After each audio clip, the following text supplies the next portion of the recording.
আসসালামু আলাইকুম। সুপ্রিয় দর্শক, গত কয়েকদিনে বাংলাদেশের রাজনৈতিক মঞ্চে পরপর যে ঘটনাগুলো ঘটেছে তা একে অপরের সঙ্গে এমনভাবে যুক্ত যেন মনে হচ্ছে একটা বৃহত্তর চিত্র ধীরে ধীরে আমাদের সামনে উন্মোচিত হচ্ছে। একদিকে দেখুন, সাবেক স্বরাষ্ট্রমন্ত্রী সেনাপ্রধানের বিরুদ্ধে সরাসরি সিআইএ এর চর হওয়ার অভিযোগ তুলেছেন। অন্যদিকে ডক্টর আলী রিয়াজ দেশের সংবিধান সংস্কারের কাজ শেষ না হতেই তড়িঘড়ি যুক্তরাষ্ট্র পাড়ি জমাচ্ছেন। আর এই সব কিছুর মাঝে হঠাৎ করেই সেনাবাহিনী মাঠ থেকে আংশিকভাবে সরে যাওয়ার সিদ্ধান্ত নিচ্ছে। এই বিষয়গুলো কিন্তু বিচ্ছিন্ন নয়, বরং এগুলো এক জটিল রাজনৈতিক নাটকের দৃশ্যপট। প্রথমে আসি সেনাপ্রধান জেনারেল ওয়াকারুজ্জামানকে নিয়ে আসা গুরুতর অভিযোগের প্রসঙ্গে। সাবেক স্বরাষ্ট্রমন্ত্রী আসাদুজ্জামান খান কামাল এক আসন্ন বইয়ের সাক্ষাৎকারে পরিষ্কার জানিয়ে দিয়েছেন যে শেখ হাসিনাকে ক্ষমতাচ্যুত করার ষড়যন্ত্রের মূল হোতা ছিলেন সেনাপ্রধান জেনারেল ওয়াকারুজ্জামান, এবং তিনি আসলে সিআইএ এর চর হিসাবে কাজ করছিলেন। অভিযোগটা কতটা গুরুতর তা ভাবুন। মাত্র কিছুদিন আগে শেখ হাসিনা যাকে সেনাপ্রধান করলেন, তিনি কিনা পিঠে ছুরি মারলেন। এই দাবির পেছনে যুক্তি হিসাবে দেখানো হচ্ছে গত বছরের 5ই আগস্ট সেনা সহযোগিতা ছাড়া লাখো মানুষের পক্ষে রাজপথে নেমে আসা সম্ভব ছিল না। সবচেয়ে বড় কথা হলো, ইউনূস সরকার ক্ষমতায় আসার পর যখন অন্যান্য শীর্ষ কর্মকর্তাদের সরানো হলো, তখন একমাত্র সেনাপ্রধান ওয়াকারই বহাল তবিয়তে রয়ে গেলেন। তিনি কেন অপরিবর্তিত থাকলেন? এই প্রশ্নটাই কামালের অভিযোগকে আরও শক্তিশালী করছে। কারণ হিসাবে বলা হচ্ছে, আমেরিকা দক্ষিণ এশিয়ায় শক্তিশালী নেতৃত্ব চায় না, আর সেন্ট মার্টিন দ্বীপের উপর তাদের দীর্ঘদিনের দখলদারির আকাঙ্ক্ষা ছিল, যা শেখ হাসিনা পূরণ করেননি। এই ঘটনার রেশ কাটতে না কাটতেই আসে ডক্টর আলী রিয়াজের প্রস্থান, যিনি ঐকমত্য কমিশনের সহসভাপতি এবং সংবিধান সংস্কারের মতো অতি গুরুত্বপূর্ণ কাজের চেয়ারম্যান। তিনি কমিশনের প্রস্তাবনা জমা দেওয়ার পরপরই হঠাৎ করে দেশ ছেড়ে আমেরিকা চলে গেলেন। আরও বিস্ফোরক তথ্য হলো, তিনি ইমিগ্রেশনের সময় বাংলাদেশের পাসপোর্ট নয়, বরং যুক্তরাষ্ট্রের পাসপোর্ট ব্যবহার করেছেন। একজন বিদেশি নাগরিকের পরিচয়ধারী মানুষ কিভাবে বাংলাদেশের সংবিধান সংস্কারের মতো এত স্পর্শকাতর কাজে নেতৃত্ব দেন, যেখানে তার আইন বা রাষ্ট্রবিজ্ঞানে বিশেষ কোনো দক্ষতা নেই? তার নেতৃত্বেই কমিশন এমন কিছু অসাংবিধানিক প্রস্তাবনা দিয়েছে যা দেশে সংকট তৈরি করতে পারে। আর সেই সংকট শুরুর আগেই তিনি দেশ ছেড়ে চলে গেলেন।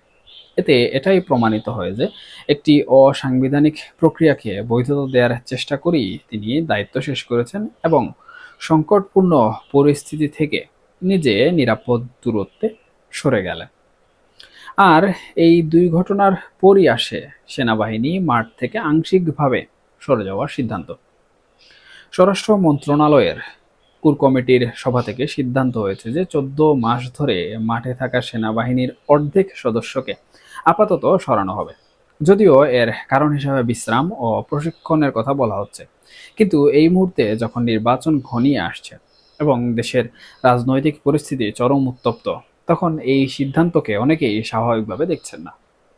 দীর্ঘদিন মাঠে থাকার কারণে সেনাবাহিনীর ভাবমূর্তি দেশে বিদেশে বিতর্কিত হয়েছে। এমনকি জাতিসংঘের শান্তিরক্ষী মিশনেও এর প্রভাব পড়েছে। সেনাপ্রধানের বিতর্কিত ভূমিকা তো আছেই। এই সব মিলিয়ে মনে হচ্ছে সশস্ত্র বাহিনী আর এভাবে মাঠে থেকে কোনো বিতর্কিক পরিস্থিতি সামাল দিতে চাইছে না। তিন বাহিনী প্রধানের সঙ্গে ডক্টর মোহাম্মদ ইউনূসের সাক্ষাতের বার্তাটাও সম্ভবত এটাই ছিল।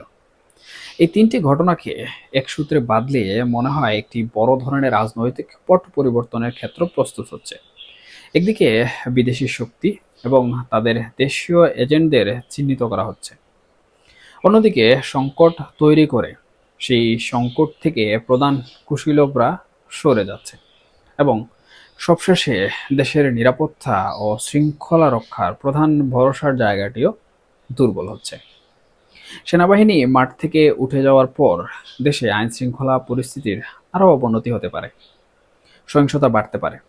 এই অরাজকতা হয়তো ইউনূস সরকারের বিদায়ের কারণ হবে। এরপর হয়তো একটি সরকার আসবে যারা পরিস্থিতি শান্ত করার জন্য সময় নেবে এবং তারপরে একটি যৌক্তিক ও গ্রহণযোগ্য নির্বাচন হবে। এবং সেই নির্বাচনের পূর্বে যে পরিবেশ তৈরি করতে হবে, সেই পরিবেশ যদি সেনাবাহিনী উঠে যায় কিংবা সেনাবাহিনীর অর্ধেক যেভাবে বিশ্রামে চলে যাচ্ছে সেভাবে যদি বিশ্রামে চলে যায়, তাহলে কিভাবে তৈরি হবে? প্রশ্ন থেকেই যায়। বর্তমান সময়ে কিংবা অন্তর্বর্তীকালীন সরকার গঠিত হওয়ার পর দেশে যে সকল ঘটনাসমূহ ঘটেছে তার বেশিরভাগই কিন্তু নিয়ন্ত্রণ করতে এগিয়ে গিয়েছিল সেনাবাহিনী।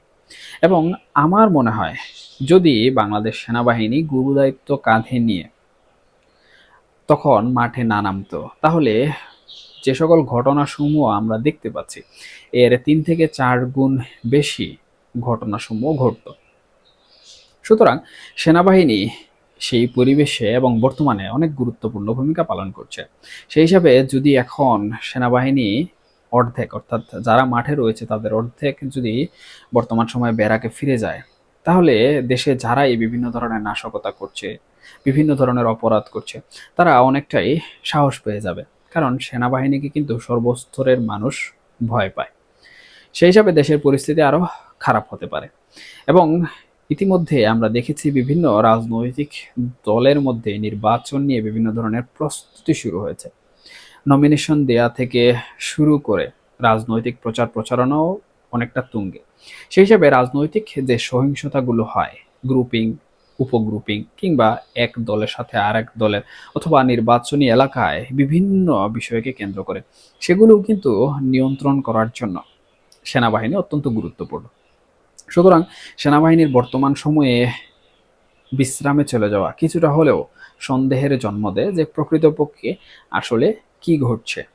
অন্যদিকে জনগণের যে টাকা রয়েছে, জনগণের ট্যাক্স ভেটের টাকায় এটি দিয়ে বাংলাদেশকে সুন্দর করে গড়ার জন্য যারা এই সংস্কার কমিশনে বসেছিলেন, তাদের মূল লক্ষ্য ছিল প্রকৃতপক্ষে জাতীয় ঐক্যমত তৈরি করে দেশের যে কাঠামো রয়েছে সেই কাঠামোর মধ্যে এমন পরিবর্তন আনা যে এই পরিবর্তনের মাধ্যমে প্রকৃতপক্ষে বাংলাদেশ সাংবিধানিকভাবে আরো সুন্দর হয়, বাংলাদেশের সার্বিক যে পরিস্থিতি রয়েছে সেই পরিস্থিতি আরো উন্নত হয় এবং স্বাভাবিক হয়।